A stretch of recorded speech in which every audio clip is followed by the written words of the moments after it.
L'épisode du jour, eh bien, c'est un petit conseil d'achat. Aujourd'hui, c'est déterminer son type de pratique pour choisir son type de VTTE. Et oui, parce qu'à travers les gammes, même dans une même marque, il existe toute une segmentation de produits et du semi-rigide, plus adapté au chemin blanc, au tout suspendu grand débattement 200 mm avec fourche double T. Mais il y a des sacrées différences et à un moment donné, mieux vaut avoir le vélo qui correspond à votre pratique, à votre terrain de jeu, mais également à votre niveau technique. Donc, soit vous avez déjà un passé de VTTiste et vous connaissez votre terrain de jeu, vous connaissez vos limites, vous savez sur quoi vous rouliez jusqu'à maintenant et vous allez chercher quelque chose de similaire.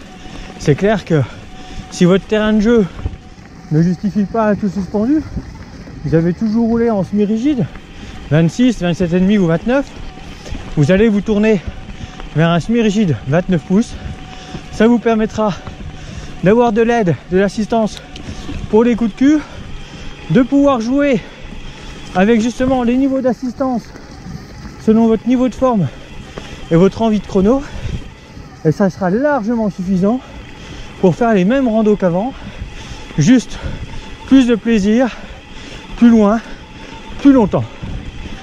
Après, si vous êtes néophyte et que vous êtes en terrain plutôt montagneux, là, pour des raisons évidentes et pas seulement de confort, mais surtout d'adhérence, de grippe à la montée comme à la descente, donc de motricité pour la montée, mais également à la descente, de meilleure adhérence et de meilleurs appuis pour les freinages, un tout suspendu avec un débattement d'au moins 140 mm risque de l'emporter au niveau de vos choix.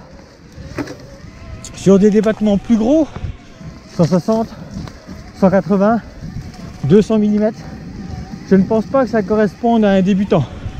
Avant de pouvoir maîtriser et de se faire plaisir avec un vélo aussi gros, soit il faut avoir un passé vélo ou alors un passé moto à la limite. Mais si le vélo vous l'aviez posé et mis de côté pendant un certain nombre d'années, il n'est pas justifié de rouler avec une machine aussi grosse. Vous risquez de ne pas l'exploiter, vous ne saurez pas en profiter et au final ce sera plus un handicap qu'un plus dans les sentiers, notamment dans des passages sinueux, techniques,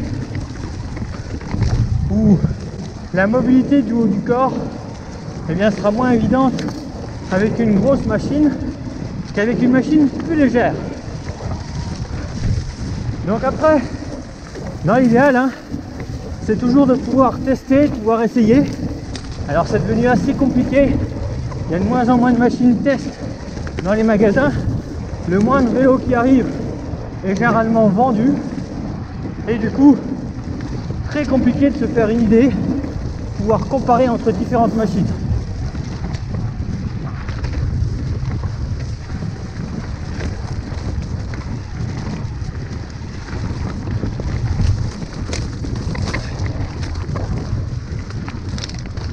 Généralement, à part ceux qui roulent dans les Alpes qui ont vraiment des terrains un peu plus hostiles, si votre terrain de jeu c'est de la forêt plus ou moins vallonnée, sinueuse,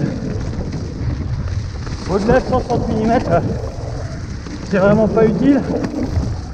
Les gros vélos, 180-200, c'est un petit peu la remontée mécanique intégrée. Voilà, vous bossez la journée, vous voulez aller rouler le matin ou le soir après le boulot sur le bike park, eh bien vous avez votre remontée mécanique intégrée. Après, si c'est pour rouler sur du sentier vallonné, vous allez avoir des angles qui ne seront pas adaptés à du terrain relativement plat en termes de géométrie, un embonpoint, donc une perte de rendement, donc une perte d'autonomie par rapport à un vélo orienté plus trail enduro. De toute manière, en tout suspendu, c'est justement sur ces produits en 140-150 mm qu'il y a le plus de choix.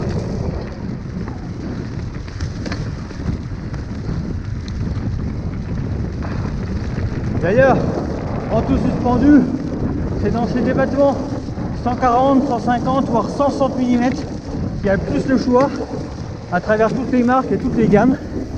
C'est pas pour rien.